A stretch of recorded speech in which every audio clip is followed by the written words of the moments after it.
Lots of people tell me they want to live in Summerlin or Henderson, but they're not sure of the difference between them. Let's talk about the pros and the cons of these two areas. I've lived, worked, bought, and sold in both Summerlin and Henderson. In my 18-year real estate career, I've helped hundreds of people relocate to the Vegas Valley, some of them 100% long distance, using video meetings and DocuSign. If you're moving in or out, I'm your guy. Hit that subscribe button for me, but more importantly, call me when you have questions. Let's start with what a master plan community is. These are giant parcels of land where the developer maps out the standards for the community before they start building. They'll have guidelines and requirements for the architectural style and quality of homes and businesses, for instance. They'll map out the ratio of homes to businesses, parks, golf courses, and community centers. You'll generally see more walking trails, more landscaping in public areas along the streets, and more aesthetic light poles and exterior community walls. Just overall, a prettier, nicer, more expensive place to live. Summerlin is a master plan community within the city of Las Vegas. Henderson is an entire separate city adjacent to Las Vegas, and just like the city of Las Vegas, it has beautiful communities like Lake Las Vegas, Ascaya, Anthem, Seven Hills, and McDonald Ranch, to name a few.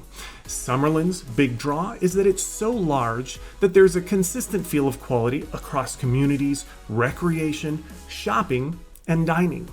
Henderson's high-end communities are more spread out, so there isn't the same sense of conformity when going out. Summerlin is very close to Red Rock Canyon and Mount Charleston, so if you do a lot of hiking, rock climbing, or even skiing, Summerlin is closer.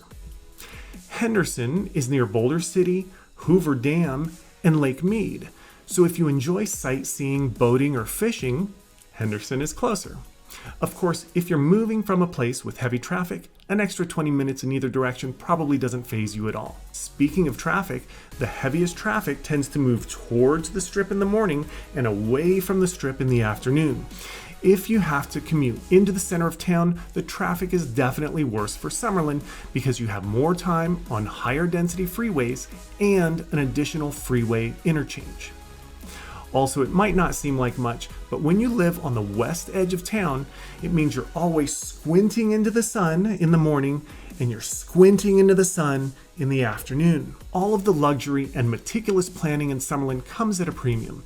When looking for similar sizes and styles of homes, you'll find yourself paying more in Summerlin than in comparable parts of Henderson.